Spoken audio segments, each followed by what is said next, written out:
masalah sinyal tuh. Aduh.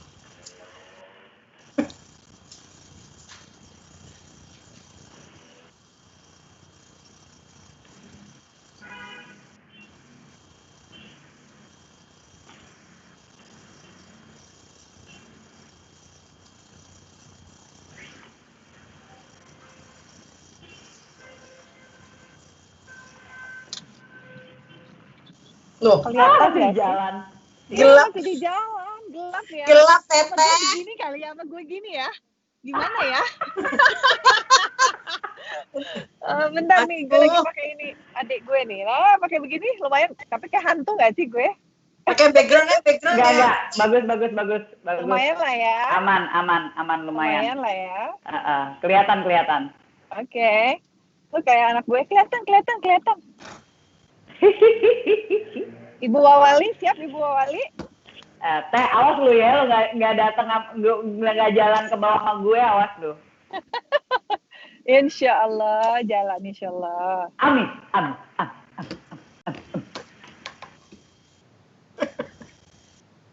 Oke, Sing, let me know ya. Gue tumben ngeliat Mbak Dia pakai pink.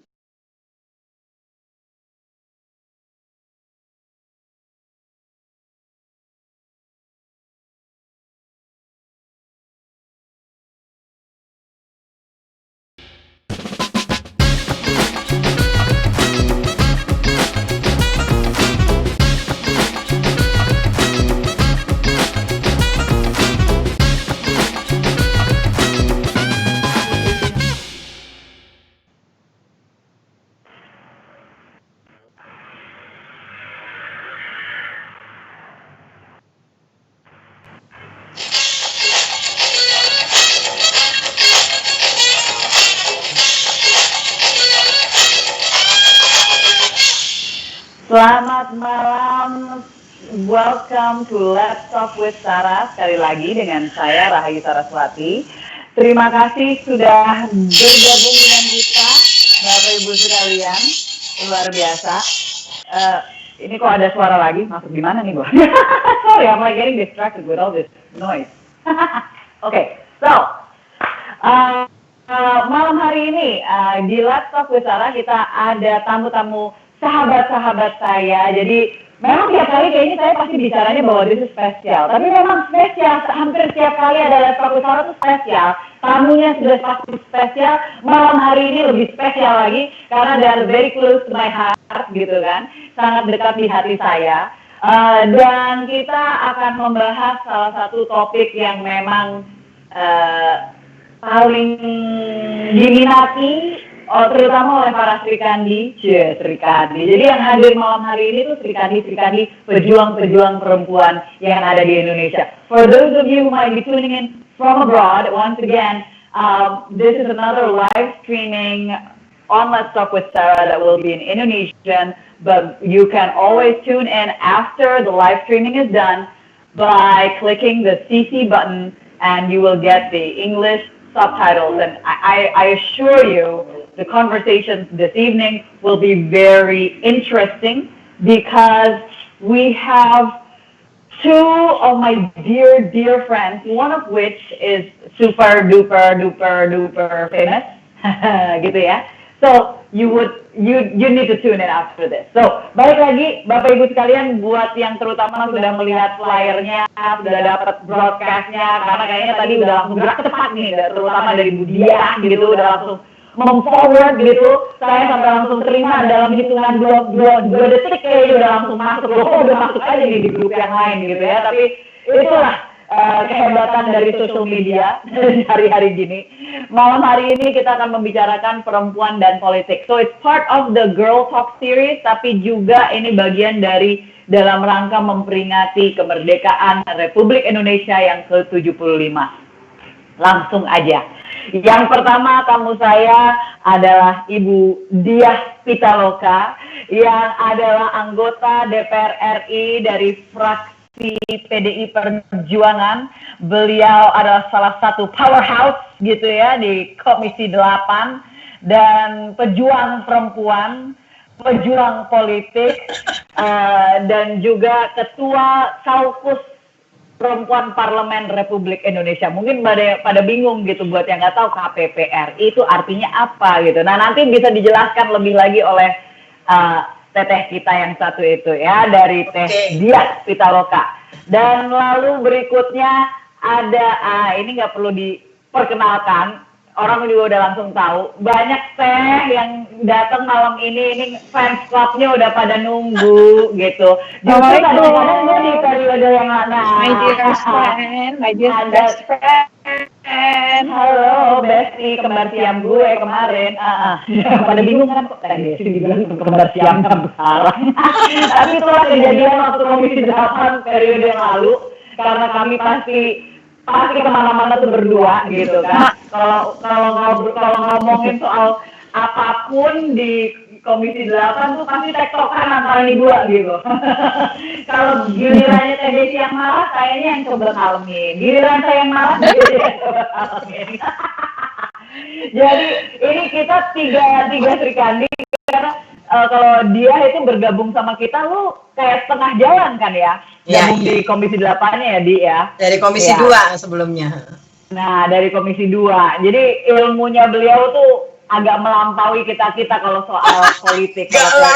Dia Pitalokanya ini yang perlu nanti untuk disampaikan kepada mereka, terutama yang mau belajar gimana caranya untuk jadi perempuan terus masuk ke dunia politik dan seterusnya. So, terima kasih kepada teteh-teteh saya ini, kepada Diah Pitaloka dan juga Desi Ratnasari sudah bergabung malam hari ini dengan saya.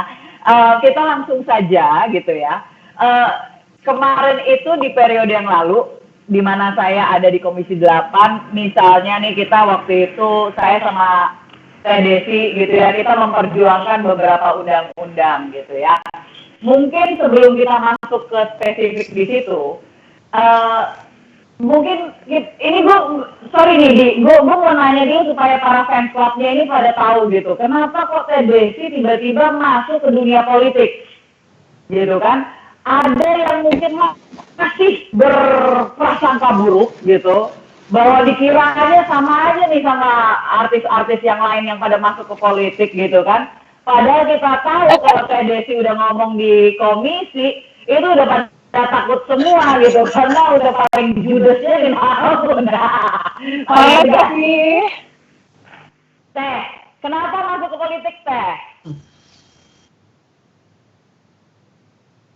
Bisa denger nggak? Teh? Ya, yang pertama tentu memanfaatkan ilmu saya. Udah kuliah, terus kemudian masa sih ilmunya nggak dimanfaatkan, itu yang pertama. Yang kedua, tentunya sebagai perempuan juga ikut ambil bagian untuk berpartisipasi dalam pengambilan keputusan, terutama pembuatan kebijakan, supaya lebih seimbang dan lebih sensitif terkait dengan kepentingan perempuan yang barangkali saat ini tidak terlalu difikirkan gitu. Alhamdulillah sih bertemu dengan perempuan-perempuan canggih, cerdas, bernas, tegas seperti Sarah, seperti Teh Diah gitu. Alhamdulillah Allah pertemukan kita semua berkolaborasi untuk melahirkan kebijakan-kebijakan yang tentunya para laki-laki sih kayaknya paling ngeri gitu ya kalau ngelihat trio kuek-kuek ini kalau bicara di komisi. Ngeri tapi diminati. Oh, Masya Allah. Ini sedikit background juga nih Kak. Maksudnya kan biasanya mereka mungkin melihat, wah ini Teh Desi datang, berarti bakal manis-manis. Terus dikiranya saya sebagai bodyguard gitu kalau lagi kunker. Apalagi kalau lagi pakai baju seragam Gerindra yang dengan 4 pocket gitu kan. Dikiranya bodyguardnya Teh Desi gitu. Udah biasa kayak gitu. Tapi giliran Teh Desinya bicara, langsung semuanya pada gitu kan. Teh Desi ada jutek. Bukan gue yang ngomong, ada manis-manisnya gitu ya. Tapi justru beneran ini waktu kemarin kita di DPR, sepertinya kita ini ada bukan berlawan ya, tapi berjuangnya itu agak ekstra karena kita tahu bahwa satu ada stereotype gitu kan, kalau melihat perempuan di politik itu pasti ada. Lalu juga ada yang dilihat dari kitanya ini siapa gitu kan. sebenarnya kita punya bobot atau enggak. Jadi bahkan kita harus proving our worth gitu kan, yang lebih daripada alek-alek yang laki-laki, mungkin bisa dikatakan seperti itu. Lebih lagi juga kadang-kadang gue ngerasa nih, ada perempuan-perempuan anggota legislatif yang memang masuk ke dalam box stereotype itu, yang akhirnya kita harus kerja lebih keras lagi untuk membuktikan bahwa ayo tes, tahu kan persis yang aku omongin kan, langsung cengingisan aja dia. Kita kalau ada beberapa rekan-rekan kita yang bicara, kita langsung udah pelototan yang istilahnya tes, lu yang ngomong atau gue yang ngomong gitu. ini waktu itu zaman sebelum kayak dianya masuk nih Komisi 8 tuh paling sering tuh kayak gitu. Tapi kayak dia. Mungkin lo bisa cerita juga nih, maksudnya bahwa apalagi sebagai sekarang ketua Kaukus Perempuan Parlemen, salah satu hal yang diperjuangkan kan keterwakilan perempuan nih, untuk lebih banyak lagi perempuan ada di DPR, perempuan ada di legislatif khususnya gitu. Nah, menurut lo, ini kita biasanya lo gue gitu, jadi mohon maaf ya Bapak Ibu. Menurut lo, gitu, maksudnya PR kita terbesar sebenarnya apa sih gitu. And on that note, please go ahead, gue ke samping sebentar. Silakan. PR kita terbesar, PR kita terbesar untuk apa ya maksudnya ya? Supaya banyak perempuan masuk dunia politik, dipercaya, kredibel, kompeten. Ya, kalau pertama saya sih kemarin ada satu quote yang saya baca di Instagram dan saya senang juga bacanya. Jadi, we need more women in power. I agree. Kita butuh lebih banyak perempuan di dalam kekuasaan yang punya power, ya artinya yang punya kekuatan, baik itu di jabatan publik gitu ya khususnya di jabatan publik, tentu kalau politik ya. Karena apa? Karena tentu juga bukan hanya karena kita ingin memenuhi kuota 30% perempuan. Nah, bukan itu artikulasi normatifnya gitu, tapi kenapa ya, tentu ada alasan-alasan juga kenapa we need more women gitu ya. Ya, pertama banyak persoalan yang menyangkut perempuan yang memang agak sulit kalau itu harus diartikulasikan oleh teman-teman laki-laki gitu ya, karena mungkin dari pengalaman, dari perspektif, dari ya khususnya pengalaman ya dari pendidikan gitu ya. Tentu suara perempuan juga sangat penting, walaupun sebetulnya kehadiran perempuan di dalam politik itu bukan hal baru, terutama dalam politik Indonesia. Ini kebetulan hari kemerdekaan. Dari awal pergerakan politik Indonesia, di situ ada gerakan politik perempuan. Jadi setelah Sumpah Pemuda itu ada Kongres Perempuan pertama di Yogyakarta yang isunya juga bagaimana mengedepankan pentingnya kemerdekaan bangsa gitu. Dan itu berbagai organisasi perempuan dari berbagai latar belakang yang menunjukkan pada saat itu kemajemukan Indonesia itu sudah punya isu gitu untuk kemudian perempuan running di politik, perempuan masuk ke politik. Misalnya pada saat itu isu yang menguat pendidikan untuk perempuan yang harus diketengahkan. Yang kedua, isu untuk mempersoalkan poligami pada saat itu ya, Kongres Perempuan. Dan juga keinginan perempuan selain untuk belajar juga untuk berkontribusi di tengah politik Indonesia. Kita juga dari sejak kabinet pertama kita sudah punya menteri perempuan. Jadi keterlibatan perempuan di dunia politik Indonesia itu bukan hanya baru-baru ini gitu, bukan ketika tren aspirasi affirmative action 30% perempuan itu muncul, tapi sejak Republik ini dideklarasikan kemerdekaannya. Nah, itu catatan pertama saya. Yang kedua, Sar tadi bisa ini nggak? Bisa dengar nggak? Setengahnya, sorry. Setengahnya, oke. Jadi aku tadi mulai dengan quote yang aku baca bahwa we need more women in power. Yes. Nah, karena kita punya banyak landasan-landasan berpikir yang kuat gitu, kayak misalnya ya isu perempuan gitu ya. Sampai saat ini apapun kemajuan bangsa kita itu tetap nggak bisa lepas misalnya dari kalau diukur tingkat IPM, yang di situ sebetulnya banyak juga persoalan-persoalan perempuan, dari mulai pendidikan, dari mulai angka kematian ibu, dari mulai gizi gitu ya, itu semua ada di persoalan perempuan. Mungkin juga persoalan lingkungan. Perempuan mungkin lebih aware kalau air di rumah bau misalnya. Ibu-ibu biasanya lebih aware gitu. Jadi atau kesulitan membuang sampah, itu biasanya yang notice itu perempuan. Jadi kenapa kita butuh perempuan di politik itu bukan hanya secara teori-teori besar, tapi banyak hal-hal kecil yang mendorong, yang menurut saya kita butuh suara perempuan di dalam politik gitu. Yang berhubungan dengan sehari-harinya kita kan. Iya, karena ya as a citizen, sebagai warga negara, selain kita punya hak juga di dalam politik, kita juga banyak persoalan yang menurut saya dari kacamata perempuan itu kadang tidak bisa tampak mungkin di dalam kacamata laki-laki. Kita bukan bicara seksis, tapi memang pengalaman perempuan yang spesifik. Dan juga mungkin di kacamata laki-laki itu dia punya pengalaman spesifik yang mungkin kita perempuan nggak bisa lihat. Jadi saling melengkapi sebetulnya perspektif antara perempuan dan laki-laki. Gitu. Betul. Itu jadi mengingatkan aku waktu itu pernah ngobrol sama Bu Liz Markus ya, salah satu tokoh pejuang gender equality gitu kan. Yang dimana beliau mengumpamakannya seperti ini. Jadi kalau misalkan kita membangun jembatan penyeberangan, contohnya aja nih.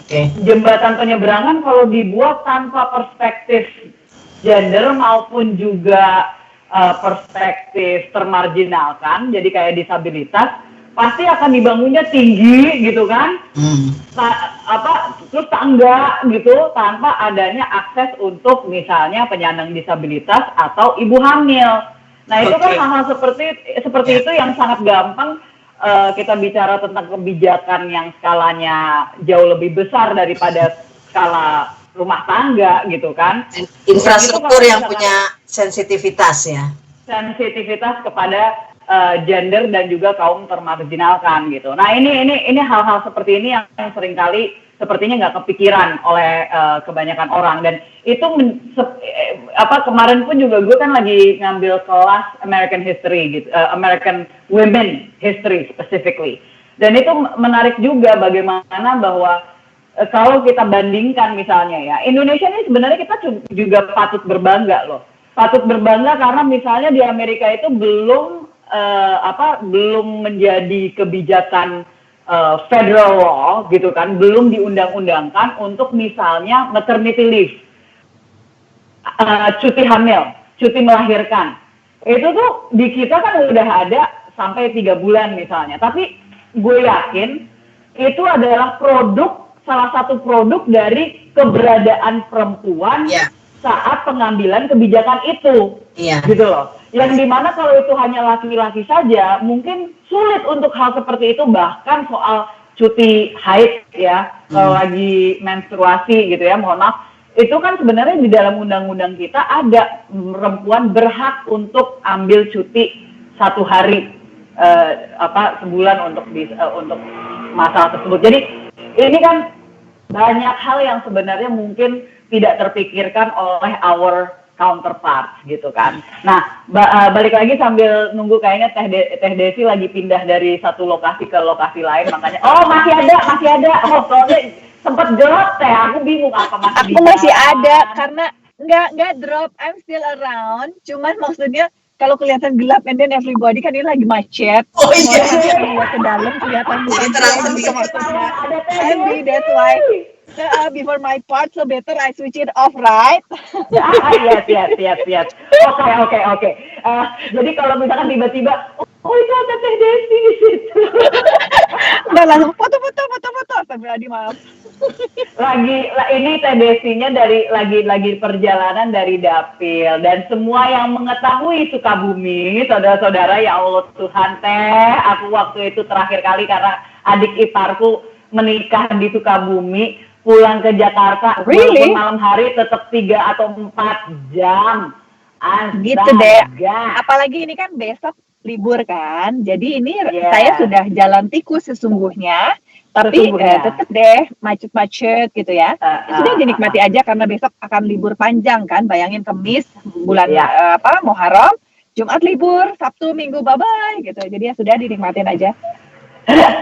Oke, Teh, mungkin kalau gitu balik lagi ke dirimu. Kira-kira gini, karena kan pasti mungkin orang melihat bahwa Teh Desi ini mirip-mirip 11-12 sama gue dalam arti kita punya privilege gitu ya. Dari ya kan seginisan aja. Kalau gue kan ngomongnya apa adanya gitu loh Teh, bahwa ada privilege yang dimana orang lihat bahwa wah karena popularitas gitu kan, yang akhirnya bisa melenggang ke Senayan gitu kan. Tapi ya mungkin kita yang melihat gitu ya, dia sama gue istilahnya kita kan melihatnya Teh Desi ini betul-betul selama ada di DPR itu salah satu yang paling vokal gitu kan.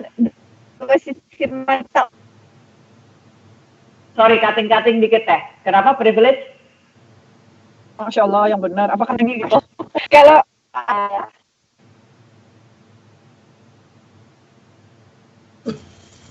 kekat lagi Teh. Kayaknya Teh emang nggak boleh ngomong. Connection. Gimana? Iya, tuh kan kekat. Ulang lagi. Iya. Privilege.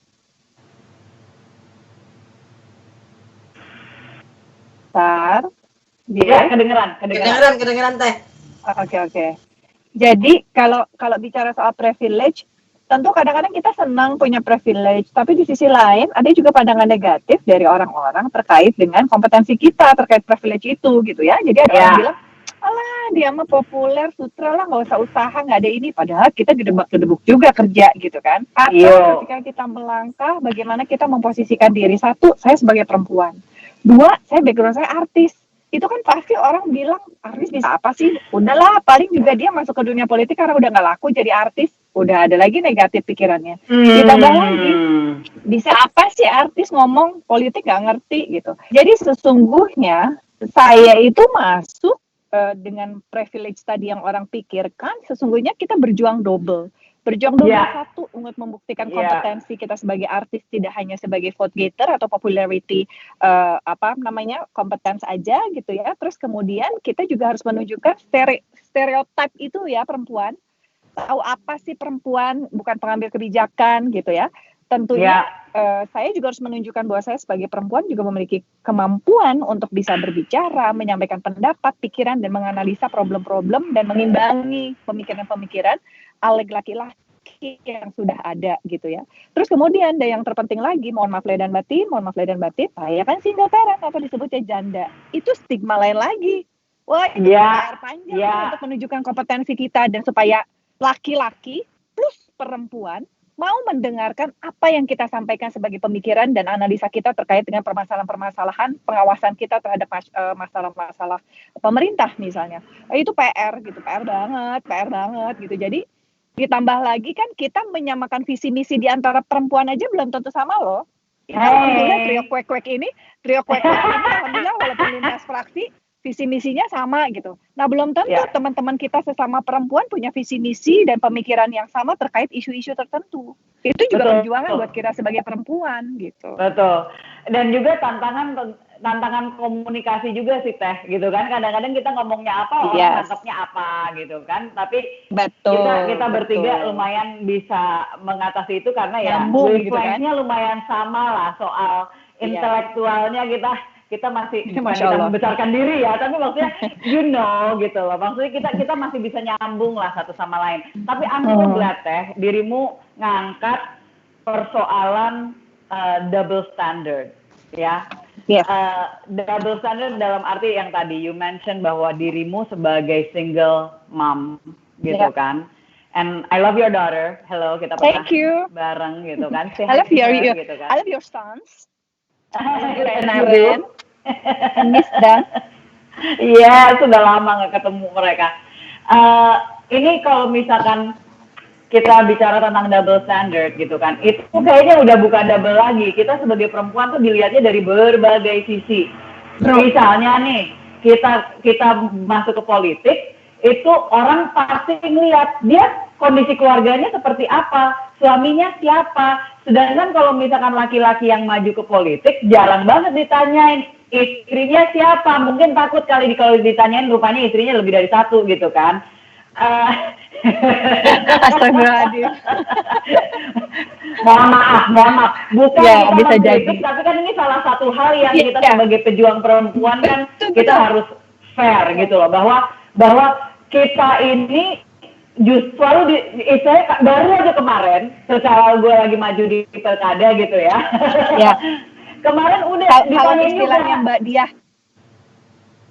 kalau istilahnya Mbak Diah itu gini, kalau perempuan sukses pasti dia tanya, siapa sih suaminya?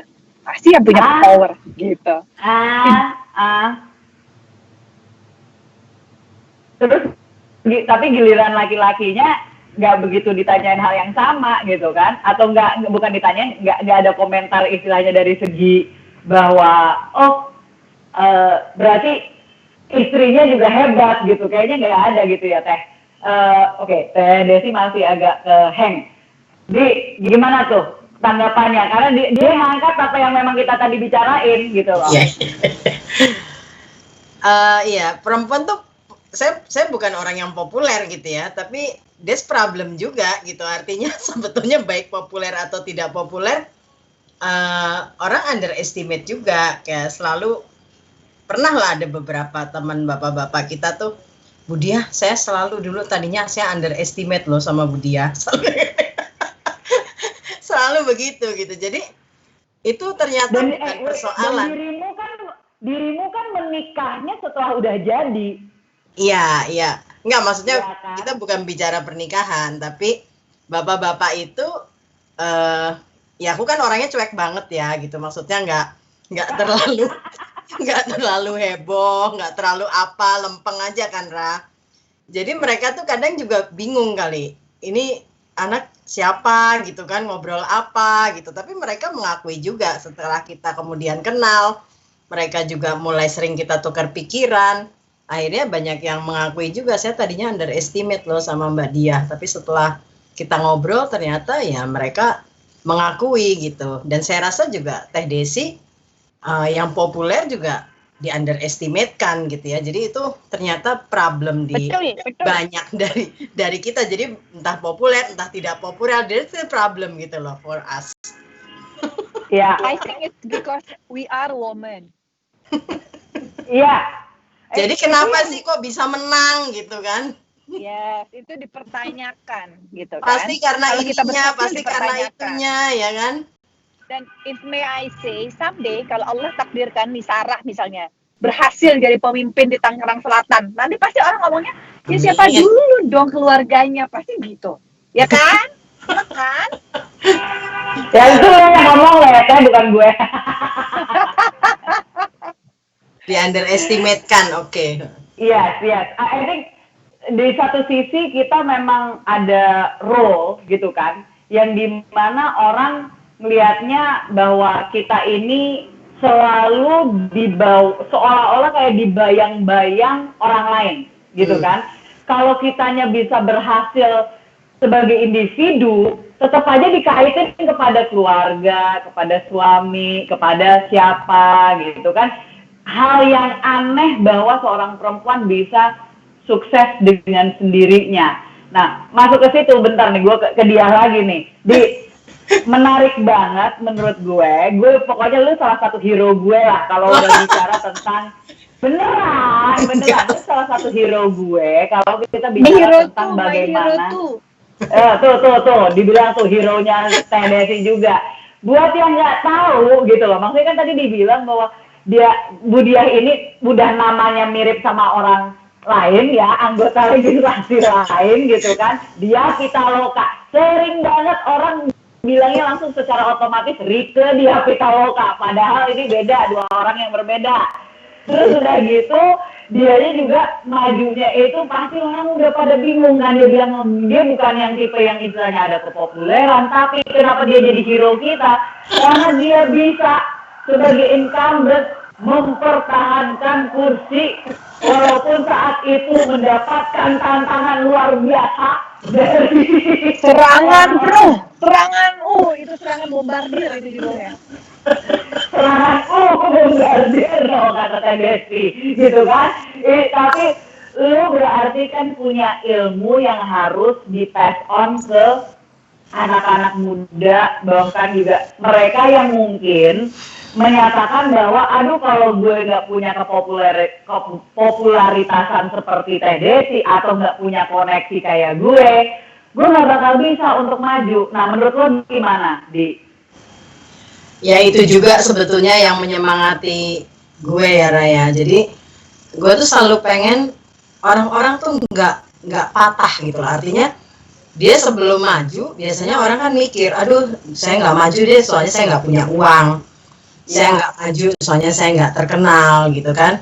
Saya nggak berani soalnya ya dengan banyak soal gitu pada akhirnya. Tapi itu juga yang menjadi semangat untuk saya karena saya pikir mungkin nggak gitu juga, mungkin itu di kepala kita gitu. Sebetulnya barriernya jangan-jangan kita yang ngebangun di kepala kita ya kan. Jadi saya orangnya kayaknya suka ditantang deh, Di. Aku tuh politik seneng gitu loh. Jadi aku suka ngomong ke Sarah tuh kayak main game. Jadi Karena emang lu suka main game. iya, aku suka main game. Jadi politik itu for me is very exciting gitu loh. Itu sangat menyenangkan gitu dan aku nggak mikir menang apa kalah gitu. Yang penting dinikmatin. Tapi basic itu paling penting mungkin baik berkomunikasi dengan orang.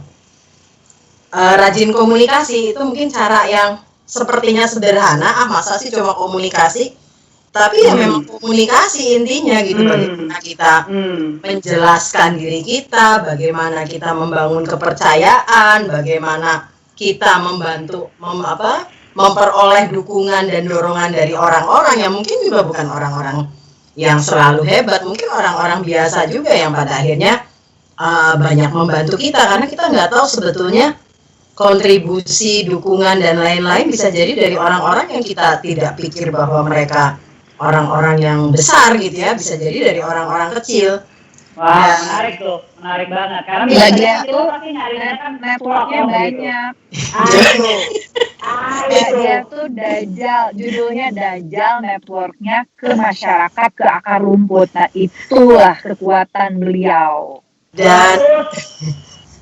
Dan aku pikir sih ketika misalnya pemilu, itu kan kita berhadapan dengan manusia lain yang dalam tanda kutip pada akhirnya semua manusia yang manusia biasa gitu. Dan kita bisa banyak sebetulnya melakukan pendekatan-pendekatan yang sifatnya humanis gitu. Dan ya saya senang lah karena pemilu kita ketemu lagi banyak orang gitu kan, terus juga ngobrol ya, walaupun hari-hari juga kita ngobrol ya.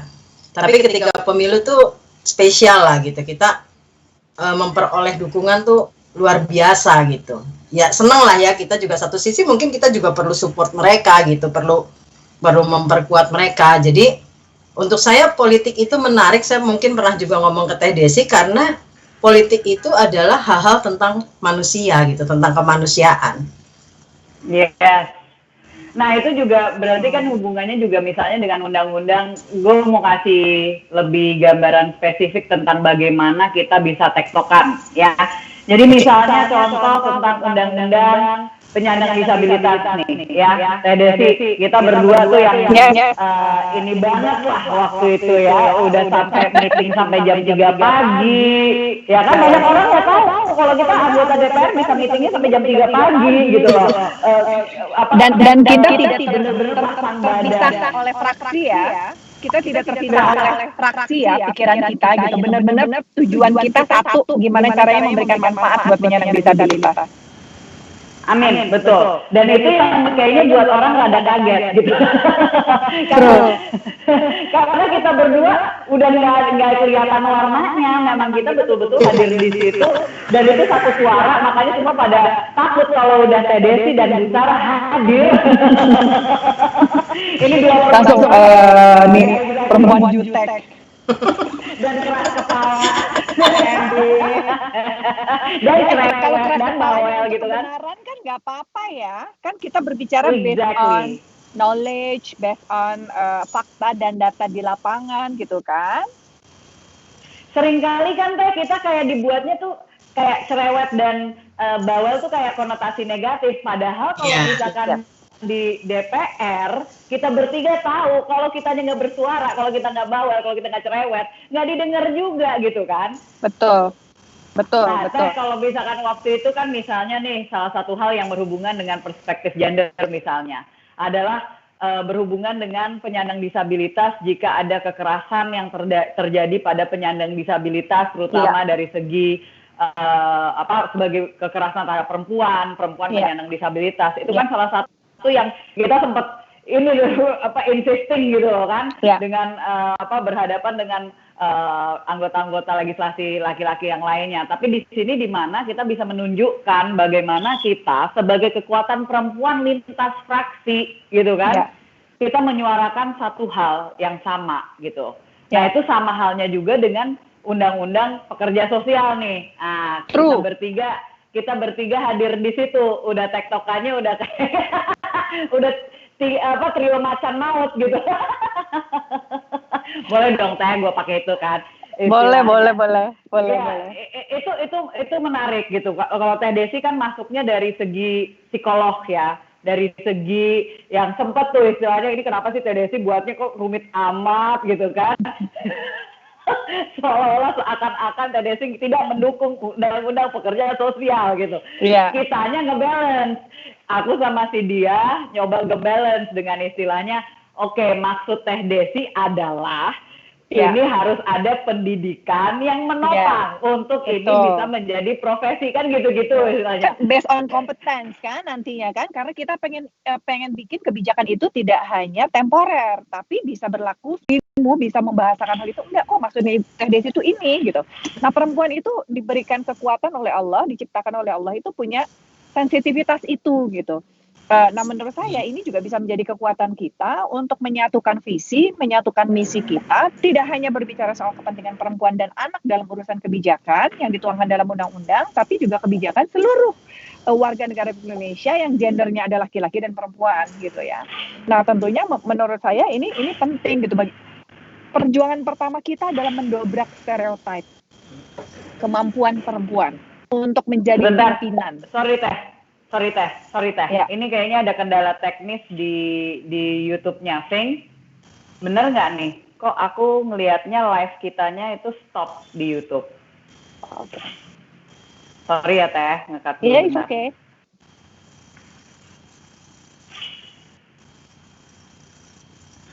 Ini macetnya kenapa sih? Ini kayaknya ada isu broadcast-nya kita. Soalnya tiba-tiba udah nggak tayang lagi. Tapi di-record kan? Di-record. Nggak apa-apa, kita masih bisa sih. Nanti biar atau guenya. Oh, guenya. Oke, bisa aja di guenya. Anyway. Mohon maaf Bapak Ibu sekalian, rupanya ininya di saya. Anyway. Jadi, silakan. Mendobrak stereotip. Stereotip kemampuan perempuan, gitu kan. Ketika perempuan mau masuk ke dalam ranah jabatan pimpinan atau jabatan pengambil keputusan, itu pasti ada double standard kriteria persyaratan. Boleh perempuan jadi pemimpin asal dia bisa begini. Tapi ketika laki-laki yang menjadi pemimpin, persyaratan itu pasti tidak ada. Gitu kan? Atau double standard bahwa perempuan berkiprah di dalam dunia pengambil keputusan atau dalam hal ini area publik ataupun ini bilang katakanlah partai politik dan sebagainya, tapi urusan rumah tangga jangan sampai keteteran ya. Ya. Itu yang coba gue angkat gitu. Tadi. Anak berhasil apa enggak? Boleh sih dia jadi pemimpin hebat, berhasil menjadi pemimpin, tapi lihat dong rumah tangganya beres nggak? Gitu misalnya. Nah, ini kan double standard yang sesungguhnya kita hadapi bersama pada saat kita ingin menunjukkan kemampuan kita gitu untuk ikut mengambil bagian, berpartisipasi dalam mengambil kebijakan atau kita menjadi pengambil keputusan seperti sekarang Mbak Dia jadi ketua KPPRI gitu misalnya. Nah, tentunya ini menjadi sebuah perjuangan juga, kita menunjukkan bahwa dia juga bisa gitu. Kan nggak pernah langsung ada Desi bantuin. Kan nggak bisa. Kalau laki kan, laki-laki berhasil menjadi pemimpin misalnya, dia nggak akan ditanyain anak istrinya berhasil nggak, aman nggak, keluarganya terurus nggak, enggak kan? Aneh ya. Gitu, gitu kan. Nah tentunya ini juga menjadi sebuah, ibarat kata gini, bukannya kita mau mendobrak kodrat gender, fungsi, kemampuan, it's different gitu kan. Iya. Nah tentunya udah nggak usah ditanyain gitu, nggak usah ditanyain lagi kita berhasil, anak-anak keluarga kita, that's my private life, you don't need to know about it, that's my business gitu kan, ibaratnya begitu. Nah atau misalnya ada beberapa kendala yang perempuan hadapi juga ketika dia mau berpartisipasi di dalam dunia politik lebih dalam dan maksimal, kemudian ada beberapa hal yang menjadi kendala, misalnya lobby malam-malam, lobby, misalnya saya deh, janda gitu, maaf ya, pergi sendirian mesti ngelobi urusan ini terus malam-malam, itu langsung stigma. Ngapain dia ke sana malam-malam jam segini? Banyak banget kan stereotip. Padahal laki-laki pada ngelobi kayaknya nggak pernah ada isu-itu gitu ya. Bahkan mungkin nggak pulang gitu, nggak ditanyain kan. Gitu loh maksud saya. Dibuka loh. Padahal kan sesungguhnya semua amal ibadah dan perbuatan kita itu tergantung niat kan. Loh kalau perempuan ini memang pulang malam niatnya untuk ngurusin negara, why not gitu. Tapi kan sesungguhnya pemikiran itu tidak menjadi suatu hal yang pertama sebagai face value. Face value-nya pasti yang negatif. Malam janda di Ciratasari pulang jam segini, gile, ngapain ya? Cari laki kali gitu. Tapi bukan mikirin ngurusin negara gitu kan. Curcol dikit boleh lah ya teh. Curcol ya. Nah, kendala-kendala seperti ini sesungguhnya yang membuat kita sendiri, entah ini konstruksi pemikiran masyarakat yang bisa membatasi gerak kita dan partisipasi kita, atau seperti tadi yang Mbak Diah bilang, kita sendiri membentuk barrier-barrier atau halangan-halangan untuk diri kita sendiri. Gitu. Menurut saya ini patut juga kita pikirkan kalau perempuan betul-betul mau maksimal di dalam dunia politik dengan niat memperbaiki kebijakan supaya sensitif gender, anggaran menjadi sensitif gender, pengawasan juga menjadi sensitif gender. Bukan hanya untuk perempuan saja kita berpikir untuk semua hal. Kita menjadi pengimbang pemikiran laki-laki, penyeimbang, agar hal-hal yang mungkin tidak dipikirkan oleh laki-laki kita kasih masukan, kita mengisinya, atau sebaliknya, hal-hal yang tidak kita pikirkan sebagai perempuan diisi oleh pemikiran-pemikiran laki-laki. Allah menciptakan kita berpasangan ya, walaupun aku nggak berpasangan sekarang ya. Maaf. Silahkan kalau ada yang mau mengajukan diri. Aku sebenarnya udah minta kamu jadi pansel loh, panitia. Iya, tolong udah satu periode dirimu berdua tidak menemukan. Ya betul, agak tough teh karena standarmu lumayan tinggi teh, itu masalahnya. Gue nyarinya agak susah ini teh, yang bisa memenuhi persyaratan yang daripadamu.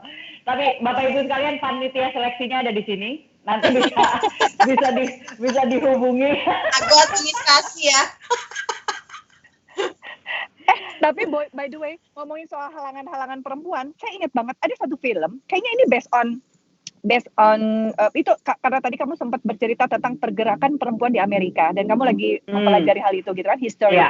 Nah, saya lupa filmnya apa, saya tapi pernah lihat di salah satu TV swasta di TV kabel bilang bahwa perempuan di Amerika sendiri pun yang notabene sudah beratus-ratus tahun mendirikan demokrasi dan memperjuangkan hak perempuan untuk ikut dalam pemilihan dan memiliki hak suara di dalam pemilu.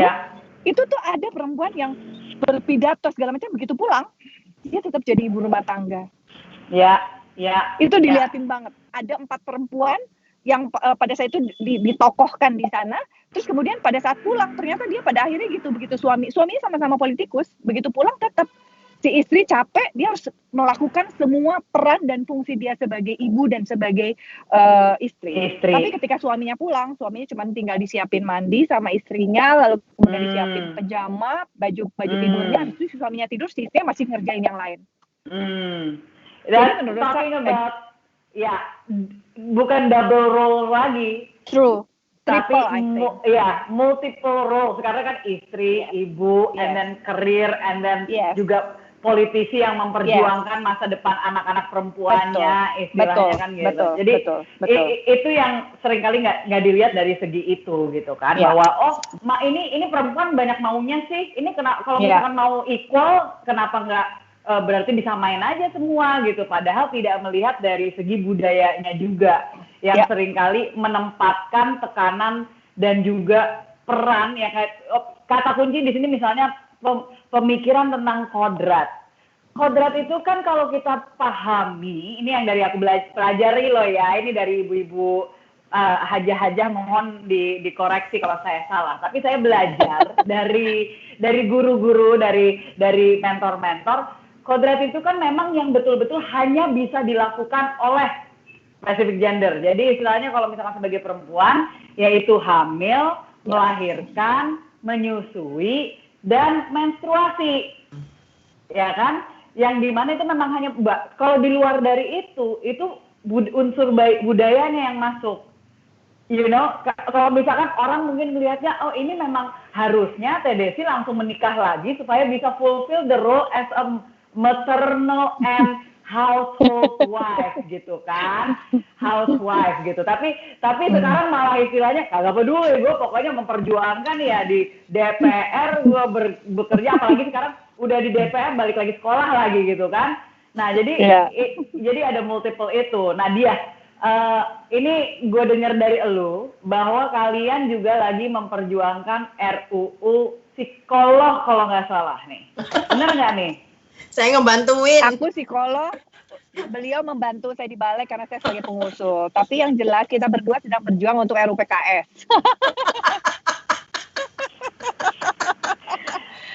Luar biasa. Lu kenapa nggak di Komisi 8 sih lu, katanya. Lah, gue ditugasin Komisi 10 ya. Gue bilang gitu. Tapi ini kan yang hebatnya bahwa kita kayak misalnya gue udah nggak ada lagi di DPR, tapi kita masih bisa tektokan untuk kita bisa ngelobi, karena ini yang banyak nggak dipahami oleh masyarakat, bahwa kebijakan yang diambil di DPR itu berdasarkan partai di situ gitu kan, fraksi-fraksinya, yang dimana walaupun kita nggak ada di dalam situ gitu, tapi kita masih bisa lah mencoba untuk dengan cara kita, walaupun mungkin Teh Desi sama saya role-nya itu, perannya itu sebagai pendukung gitu kan, sebagai di luar, gimana nih kita bisa memastikan suara-suara yang mungkin merepotkan Diah Pitaloka ini supaya bisa dikurangi gitu kan, istilahnya tolong dong, ini kan kawan kita dan kita mendukung karena ini gitu, tapi yang di ujung tombaknya sekarang dirimu dia, and I'm so sorry, gue akhirnya punya panggilan tugas yang yang lain, akhirnya gue nggak bisa nemenin lo di sana gitu ya, tapi semangat gitu kan. Gimana? Siapa tahu Tangsel punya perda duluan, RUU-nya nggak ada.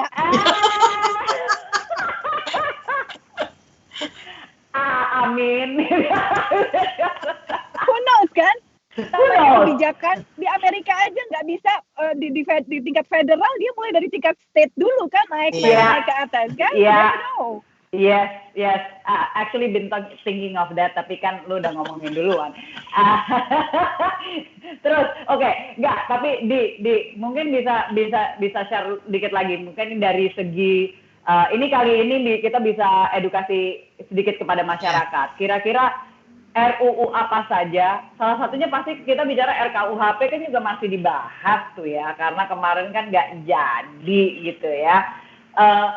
Apa aja sih yang mungkin sekarang kan dirimu lagi dibalik nih ya, badan legislasi, jadi pintu masuk dan pintu keluarnya semua undang-undang itu di situ ya, jadi mungkin bisa dikasih tauin kepada masyarakat kira-kira yang memang penting banget untuk kita sebagai perempuan, dan untuk memperlihatkan juga, membuktikan bahwa kita butuh nih dukungan dari perempuan-perempuan, dan kenapa perempuan tuh penting berada di politik, terutama di legislasi untuk mengupayakan undang-undang seperti ini. Misalnya apa saja gitu? Undang-undang ini penting ya, sebetulnya tidak hanya untuk perempuan, tapi juga untuk laki-laki. Nah, kemudian kenapa kesadaran perempuan di undang-undang ini lebih dominan? Lo ngomongin spesifik RUU penghapusan Penghapusan ya? kekerasan seksual. Oke. Jadi Karena ini dulu, ternyata nggak bisa dipungkiri pengalaman perempuan mengalami kekerasan seksual itu lebih dominan daripada pengalaman laki-laki. Makanya kemudian saya lucu juga, kita kan tidak bicara undang-undang ini untuk perempuan. Ya. Tapi dalam perjalanannya ini diasosiasikan bahwa undang-undang ini untuk perempuan ya. Berarti juga kan dalam perjalanannya diamini bahwa kekerasan seksual itu lebih banyak dialami oleh perempuan. Walaupun laki-laki juga ada juga yang mengalaminya gitu. Jadi ya basic pemikiran undang-undang ini kan kemanusiaan. Kemanusiaan, kita bicara harkat, bicara martabat, bicara beradab gitu ya, bicara bagaimana sih masyarakat yang beradab, ya tentu kita inginnya Indonesia yang tanpa kekerasan seksual. Nah, tapi dalam ini undang-undang ini ya undang-undang yang menurut saya sangat menarik karena kita seperti mengajak masyarakat kita berefleksi gitu tentang apa yang terjadi gitu. Artinya orang mungkin melakukan kekerasan, nggak semua orang sadar itu tidak boleh gitu. Ya. Karena kultur dia biasa gitu ya ngelihat orang dipukul ya kan, atau dia juga biasa dipukul. Jadi satu poin besarnya undang-undang ini membangun kesadaran apa sih kekerasan seksual. Tiba-tiba oh ini kekerasan seksual. Kita membawa ini menjadi sebuah persoalan. Nah yang kedua, yang saya seneng gitu. Jadi ya kayak ketemu Sarah gitu kan, ketemu Teh Desi, ketemu teman-teman gitu kan. Kita secara otomatis gitu ya, kita tidak berpikir lagi oh kamu partainya ini gitu kan, kamu ini, tiba-tiba kita punya dorongan yang sama atas dasar mungkin kemanusiaan gitu ya, atas dasar satu good value, satu nilai yang baik, kemudian kita tergerak bersama-sama untuk memperjuangkan undang-undang ini. Dan walaupun tantangannya luar biasa gitu ya, tantangannya yaitu stereotyping, judgment, terus juga tafsir ya, ditafsirkan dari ini maksudnya ini menjadi ini gitu kan, diinterpretasikan ulang gitu sehingga dianggap undang-undang ini berbahaya, mengancam dan lain-lain gitu loh, meninggalkan gitu kan. Nah ini yang undang-undang ini menjadi sangat khas gitu. Saya juga lucu, kita membahas undang-undang banyak gitu ya, tapi yang tantangan sosio-psikologisnya gitu ya, secara kultur juga termasuk budaya hukum kita sendiri terhadap undang-undang ini menarik sekali gitu. Dan itu membuat saya sih merasa ya mungkin Teh Desi juga ya atau Sarah juga, kita merasa tertantang gitu loh. Masa sih yang kita notice, yang kita bawa ini persoalan serius loh, persoalan kejahatan kemanusiaan gitu, kejahatan terhadap manusia lain gitu. Ya. Bicara sesuatu yang mungkin kalau dalam konteks agama kita ada seseorang dizolimi gitu kan. Nah, tapi tiba-tiba bisa juga ini logika ini di switch gitu, diputar bahwa ini bukan bicara itu gitu, ini bicara sesuatu yang mengancam gitu kan. Mengancam nilai yang sudah ada gitu. Nah itu challenging banget, menarik banget karena kita seperti mereview, merefleksikan, men-challenge nilai-nilai yang selama ini melegitimasikan tindak kekerasan. Gue justru jadi, when you bring that up gitu, dari segi bahwa kita ini menantang status quo gitu kan, gue jadi kepikiran kalau ini zamannya R.A. Kartini. R.A. Kartini juga mau menantang status quo. Dia menantang status quo yang pasti kalau zaman dulu itu zamannya dia ada sosial media, di zaman dia ada internet. Gue nggak yakin bahwa dia bisa seperti Ika. Justru dia kan waktu itu kan memulai surat menyurat itu kan karena dia curhat tentang pemikiran dia, tentang bagaimana kok status quo-nya seperti ini dan dia harus menantang itu semua gitu.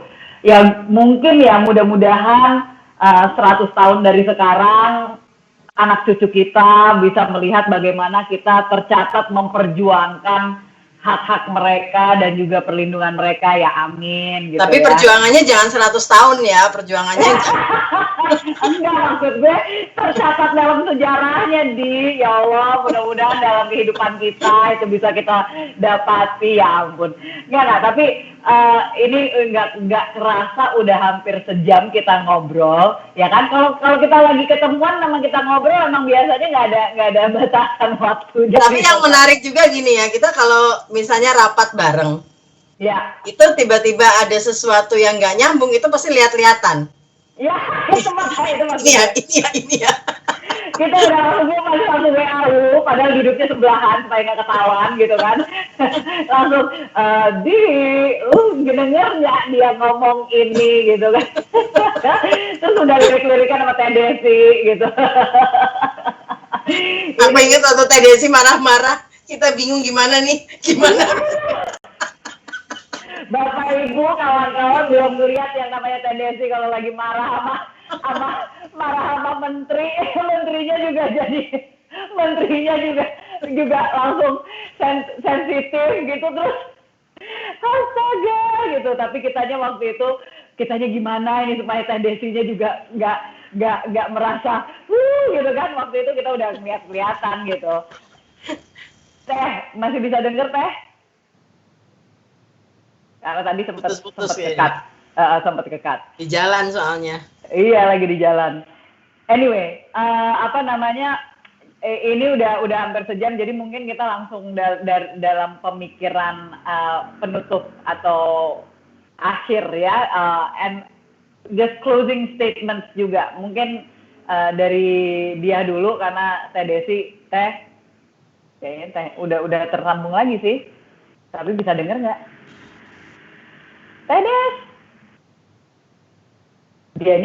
Videonya sih nyala, cuman nggak tahu dianya bisa dengar kita atau enggak. Mungkin nanti kalau misalkan udah bisa dengar lagi, mudah-mudahan bisa bergabung lagi. Oke. Tapi mungkin dirimu bisa ngasih ini deh, pemikiran akhir gitu, penutup, kalau untuk terutama menyemangati mereka yang mau banget untuk aktif atau istilahnya mau berkontribusi sebagai perempuan, sebagai pemudi gitu di Indonesia gitu. Menurut kalian apa nih? What's the biggest most important advice menurut lo yang mereka harus lakukan atau mulai lakukan, dan kira-kira investment itu berapa lama gitu? Pertama, kita nggak mungkin berjuang sendiri. Jadi pertama kali yang paling sederhana mungkin saran saya sih punya temen. Punya temen itu di politik itu sangat penting. Yes. We need support lah. Siapapun yang ada di politik, ya khususnya perempuan, kita butuh support. Dan dari support itu, jangan ternyata support itu nilainya besar gitu ya. Jadi bisa jadi karena support itu kita bertahan gitu ya. Yang kedua, basic ya, kita juga jangan gampang patah gitu, karena sebetulnya setiap orang, sebetulnya baik laki atau perempuan, mungkin juga banyak politisi laki-laki punya tantangannya sendiri ya, yang nggak pernah diungkapkan gitu ya. Tapi jangan patah dengan tantangan gitu. Jadi kalau ada istilah tuh take your dragon gitu loh. Jadi setiap orang punya tantangannya sendiri dan itu sangat wajar. Jadi kita juga jangan berkecil hati walaupun kita dikecilkan gitu ya. Saya masih bergabung tapi suara kalian tuh terputus-putus. Iya Teh, tadi sempat loss. Gak apa-apa, nanti abis Teh Desi bisa gabung lagi untuk menyampaikan ending thoughts. Oke, pertama tadi butuh teman dalam berpolitik. Kedua, tidak gampang patah. Ketiga, ya politik itu sesuatu yang bukan hanya teoritis ya, politik itu sesuatu yang we passion on gitu loh. Kita punya dorongan lah gitu. Ketika kita punya dorongan untuk berpolitik aja gitu, karena berpolitik itu kita juga semua orang mungkin punya banyak alasan untuk berpolitik. Tapi juga saya rasa alasan-alasan baik kita untuk berpolitik jangan dikecilkan. Alasan-alasan kita juga punya alasan kuat, seperti juga yang lain punya alasan. Jadi maju aja gitu. Maju aja karena you juga punya hak, you juga berhak juga, you juga perlu sebuah jalan juga untuk memperjuangkan sesuatu yang mungkin dalam hidup kita itu hanya kita bisa perjuangkan sekali dalam hidup kita gitu. Jadi hargailah perjuangan itu gitu loh. Hargailah perjuangan yang juga kita lakukan gitu. Tapi otherwise kalau itu hal yang baik, semua orang ya semesta itu pasti akan mendukung gitu. Semua akan membangun jalannya. Jadi politik itu ya hidup, politik itu tentang kemanusiaan, politik itu untuk saya masih melihat politik itu dari perspektif good value. Ada nilai-nilai baik yang juga pantas kita perjuangkan. Jadi kalau kita membawa nilai baik, sebaiknya kita tidak gampang dipatahkan. Gitu aja. Nah, exactly. Kalau boleh saya nambahin, berbicara soal tadi berbuat baik, tentunya kan perspektif kita ini adalah dalam melahirkan sebuah undang-undang adalah konsepnya untuk perlindungan yang bersifat universal. Ada juga perlindungan yang bersifat leg spesialis seperti penyandang disabilitas misalnya. Tapi kan seperti tadi yang Mbak Diah bilang bahwa RUU PKS ini sesungguhnya kita ingin memberikan perlindungan kepada semua korban, nggak spesifik perempuan saja gitu. Walaupun dalam perjalanannya tadi Mbak Diah bilang spesifik dari perempuan, padahal laki-laki juga mungkin ada yang dilecehkan, walaupun ya tidak sebanyak perempuan misalnya. Tapi tidak menjadi dunianya perempuan juga gitu loh, RUU ini gitu sesungguhnya. Nah narasi inilah yang kemudian harus disampaikan. Oke, kita supaya tidak ada resistensi, berarti kita juga harus menyampaikan pemikiran-pemikiran dalam beragam perspektif. Sehingga misalnya dari perspektif agama ngomonginnya apa sih yang ditakutkan gitu misalnya kan. Atau saya berpikir, apa jangan-jangan orang takut dengan konsep ataupun klausul pemidanaan ya dari RUU PKS ini gitu. Misalnya, karena kan kalau melakukan hal ini sekian tahun, mungkin denda ataupun penjara sekian tahun. Apakah orang kemudian menjadi takut dengan pemidanaan ini? Itu juga ada terlintas di dalam pikiran saya. Hanya refleksi diri saya, kalau ada orang-orang, mohon maaf dan batin saya tidak suuzon ya dengan pihak-pihak yang menolak menjudge bahwa mereka takut dengan pemidanaan, tidak. Tapi ini terlintas dalam pikiran saya. Kalau orang memang takut dengan pemidanaan, siapapun itu dia, tidak harus yang menolak atau yang menerima. Terus kemudian saya berpikir, lah berarti kita semua pelaku dong, pelaku kekerasan dong, iya dong. Kalau misalnya kita takut, ternyata gila, nanti semua orang dilaporin misalnya, ada pemikiran begitu. Ya berarti kita merefleksi diri kita, berarti kita pelaku kekerasan setiap hari. Oleh karena itu kita takut gitu dengan isi klausul pemidanaan misalnya. Ini kalau kita tidak melakukan kan untuk apa takut? Yes. Itu dalam pikiran saya. Ini tidak menuduh siapapun ya. Ini pemikiran saya sendiri gitu. Saya selalu merefleksi. Ini apa sih yang ditakutin? Ini apa sih yang kemudian menjadi ada resistensi gitu? Nah namanya kita ya pengen dong gitu kalau kita berjuang seperti tadi Mbak Diah bilang semuanya juga harus diperjuangkan. Oke, kalau ada kendala apa sih solusi yang harus kita atasi supaya bisa lolos gitu ya dari resistensi ataupun dari rejection gitu. Nah tentunya kita harus mikir gitu. Itu salah satu pemikiran saya sih kenapa ya harus begini ya? Jangan-jangan gitu. Padahal Teteh pasal pemidanaan tuh di semua undang-undang, hampir di semua undang-undang ada. Kan? That's why gitu. Nah, kenapa ini kemudian ada resisten gitu kan? Bahkan di undang-undang pemilu ada. Betul. Apa karena pemikirannya ini menjadi leg spesialis karena perempuan gitu? Karena konotasinya kalau kekerasan seksual itu pasti urusannya perempuan gitu misalnya. Padahal kan yang kita maksudkan adalah pada saat kita di Komisi 8 itu yang kita maksudkan adalah universal gitu kan yang terjadi pada siapapun baik pada anak, orang tua, laki-laki, perempuan gitu kan.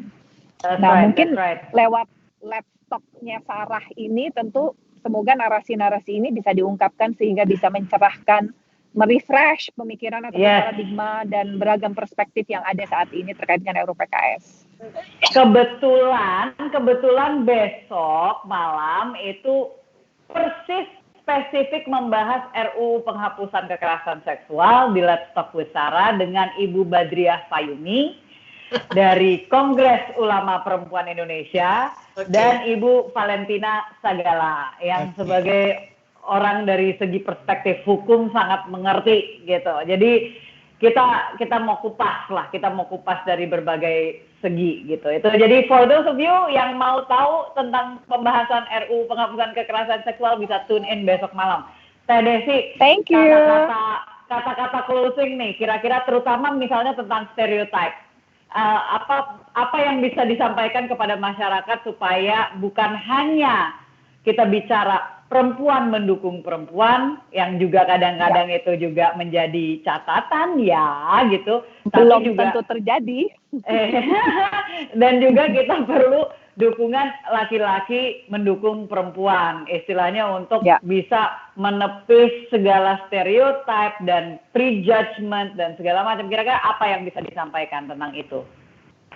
Paling pertama tentunya kita semua, saya, Sarah, dan juga Mbak Dia, memiliki tugas untuk memberikan edukasi dan sosialisasi kepada masyarakat bahwa perempuan dan laki-laki dianugerahi Allah kompetensi yang sama. Kompetensi yang bisa dimanfaatkan untuk sama-sama berjuang memberikan kemanfaatan kepada masyarakat di seluruh Indonesia lewat kebijakan maupun eksekutif, legislatif gitu ya. Terus kemudian yang terpenting sekali bahwa pemikiran kita sebagai orang tua inilah yang akan melahirkan anak-anak kita yang memiliki paradigma berpikir yang berbeda terkait dengan stereotip kemampuan perempuan melalui pola asuhnya. Right. Yang ketiga, tentunya kita sebagai perempuan harus membuktikan diri kita melalui ragam apapun yang menjadi passion kita, bahwa kita mampu secara intelektual, secara keterampilan, secara emosional, mental untuk menjadi apapun dan siapapun dimanapun kita mau, di dalam area manapun yang kita mau, sehingga kesetaraan itu, gender equality bisa hadir gitu ya. Karena saya yakin kalau kita mendobrak secara konfrontatif nilai budaya patriarki, konstruksi pemikiran masyarakat, itu perjalanan panjang banget. Oleh karena itu gimana caranya merubah secara sustain, secara berkelanjutan? Kita wawancara seperti ini, berbicara melalui narasi-narasi, melalui wacana-wacana setiap hari, sehingga konstruksi berpikir lambat laun dari masyarakat kita secara pelan-pelan bisa merubah ke arah gender equality tadi dalam semua hal. Menurut saya itu tantangan yang terpenting, dan perempuan harus mempercayai perempuan. Kalau saya pernah mengutip ada salah satu aktivis perempuan bilang gini, kalau perempuan udah berhasil, jangan jadi queen dia. Dia bilang, artinya kita sebagai perempuan, jika kayak Mbak Dia sudah menjadi ketua KPPRI, yuk mari kita, saya yakin Mbak Dia tipe orang yang kita dorong semua perempuan-perempuan yang masih merangkak, masih tertatih-tatih berjalan untuk menunjukkan kemampuannya lewat perempuan-perempuan yang memang sudah berhasil. Kitalah yang wajib untuk mendorong mereka, membantu mereka untuk bisa berprestasi. Jadi menurut saya, mari kita bantu diri kita, mari kita bantu saudara-saudara kita yang sesama perempuan, mari kita edukasi masyarakat perempuan terutama, karena mereka adalah ibu yang akan mendidik pertama kali di unit terkecil yaitu masyarakat, yaitu ada keluarga, gitu ya. Nah, oleh karena itu kita yang bisa merubah, ibu-ibunya harus cerdas juga untuk bisa merubah stereotip ini. Itu yang paling utama, engine yang utama. Dan yang terpenting, kita jangan menutup diri untuk berkolaborasi, berpikir, berkomunikasi, bertukar pikiran dengan para laki-laki, karena mereka adalah juga orang-orang yang akan bekerja sama dengan kita dalam semua area kehidupan. Walaupun saya sendiri ya, saya nggak alergi kok sama laki. Cuma belum jauh, tapi belum ada yang memenuhi standar. Aduh, Masya Allah, iya, belum ada jodohnya gitu ya. Saya ucapkan terima kasih buat Sarah sudah percaya untuk kita join. Semoga apa yang kita sampaikan ini menjadi inspirasi bagi perempuan-perempuan di luar sana untuk berkiprah dalam dunia politik. Amin. Nah, Supaya kita lebih banyak teman lagi gitu kan, Teh. Supaya kita juga nggak, kalau right now kan kita bekerjanya ya antara itu lagi, kita tektokannya di kita lagi. Kalau kita need more women lagi teman gitu kan.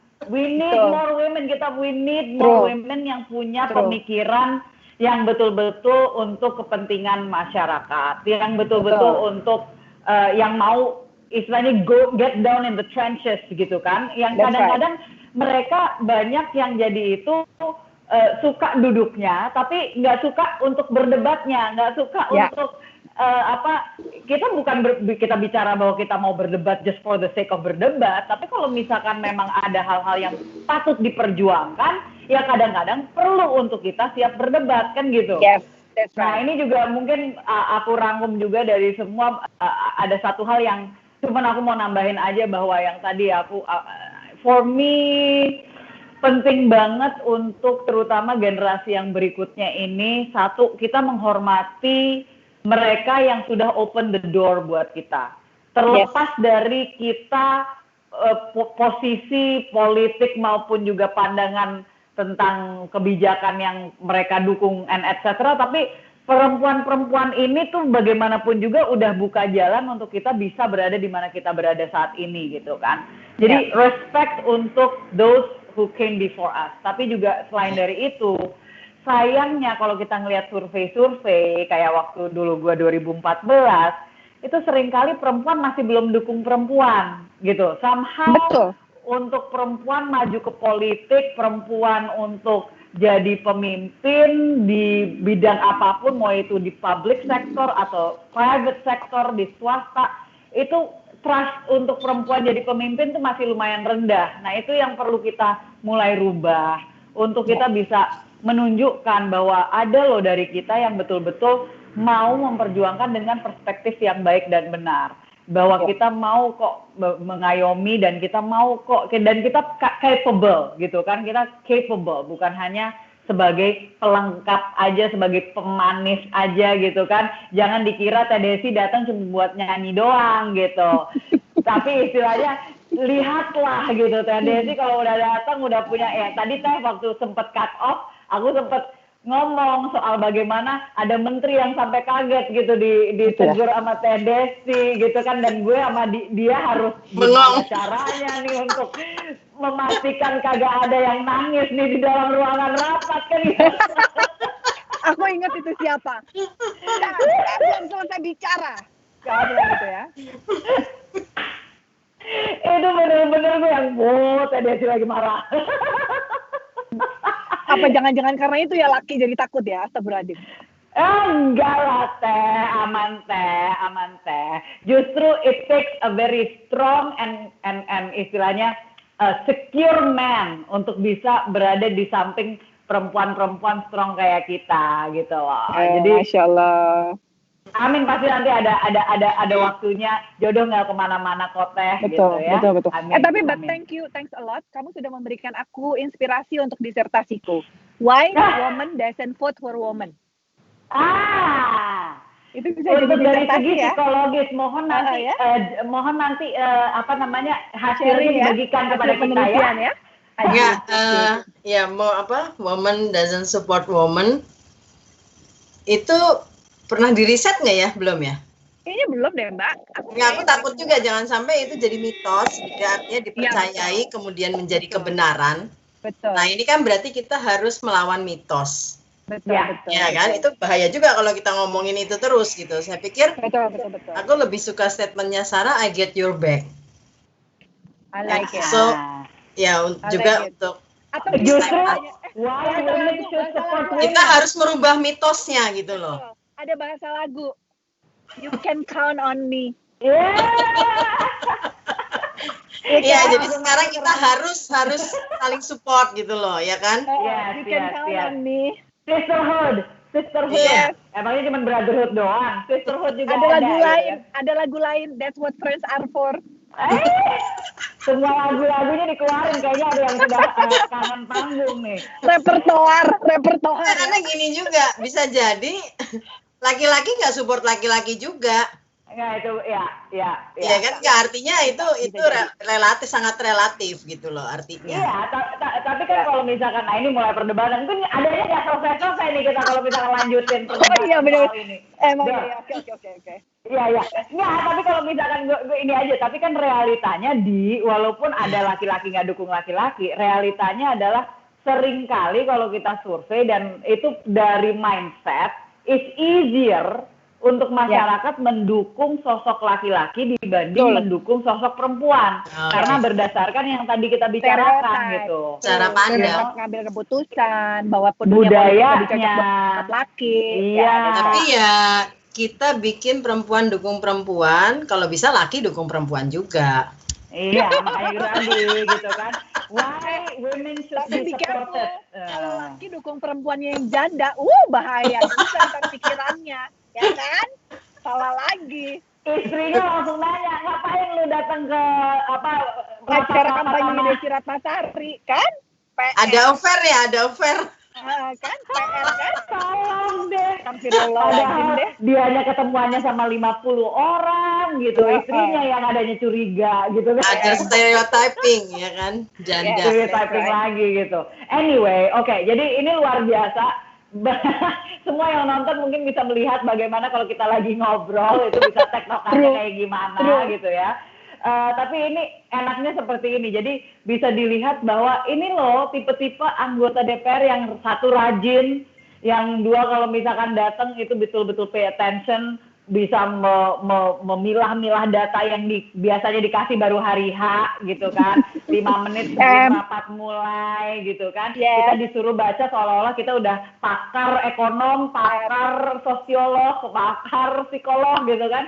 Jadi kita diminta untuk serba bisa segalanya gitu. Tapi ini bisa dilihat bagaimana kita try to saling mendukung dan saling mengisi apa yang jadi kekurangan di A itu bisa didorong dengan kekurangan kekuatan si B dan seterusnya. We need more women in politics supaya lebih banyak kebijakan yang itu betul-betul bisa memberikan suara perempuan di dunia kebijakan. Mungkin gue nutupnya dengan kata-kata justru ada salah satu he for she. Ada salah satu laki-laki yang sangat mendukung perempuan dan dia kasih gue kata-kata untuk bisa gue baca malam ini. Di dalam atau di luar rumah, perempuan bukan semata objek limpahan keputusan, tapi subjek pembuat keputusan. Bagaimana ajaran moral akan punya makna bila tak memandang hormat pada mereka yang mengais hidup demi anak-anaknya, juga tak pernah melupakan Tuhannya. Kita memujanya, ibu di telapak kakinya terletak surga. Di saat bersamaan dengan sadar kita kerap kali menghina dinatannya, entah hingga kapan. Maman Suherman. Terima kasih Kang Maman juga sudah menonton malam hari ini dan beliau yang memberikan kata-kata tersebut itu luar biasa. Jadi kita tutup malam hari ini. Thank you, Kang Maman. Yes, thank you so much Teh Desi. dengan di dalam mobil masih berjuang untuk tetap mengikuti dan tetap mengisi We Love You Full. Itu kayaknya udah hang lagi kan. Dia thank you so much Di gitu kan, walaupun di belakangnya terlihat seolah-olah kayak masih siang hari gitu. Ntar orang mikir gitu, emangnya dia lagi di mana, di Amerika gitu. Baru menemukan ini Skype. Karena baru mencoba Skype, yes. Kita cobain yang baru. Oke, thank you so much dan untuk semua yang sudah nonton, untuk semua yang sudah ngikutin dari awal. Mohon maaf tadi juga sempat ada technical issue. Bukan dari kitanya, tapi tiba-tiba dari broadcast mesinnya itu tiba-tiba dia buat streaming baru lagi. Jadi ya mohon maaf, tapi terima kasih untuk yang sudah hadir di sini. Ada yang wow dari dapil saya yang lama, ada dari Karanganyar, Sukabumi hadir katanya Teh, katanya I love you full. Aduh, hatur nuhun, I love you full. Sama yang lain-lain. Terima kasih semuanya. Ini betul-betul mudah-mudahan bisa jadi berkat dan inspirasi untuk perempuan-perempuan lain. Tapi juga untuk laki-laki bisa mendukung perempuan-perempuan seperti kita yang betul-betul memperjuangkan masa depan anak-anak perempuan kita ke depan. Thank you. Walaupun anak gue dua-duanya laki-laki, tapi anak lo kan perempuan Teh. Thank you so much. Sampai jumpa di Let's Talk with Sarah berikutnya. Jangan lupa untuk klik like and subscribe. See you guys. Love you. Selamat malam. Love you. Bye, Teh. Bye. Daddy.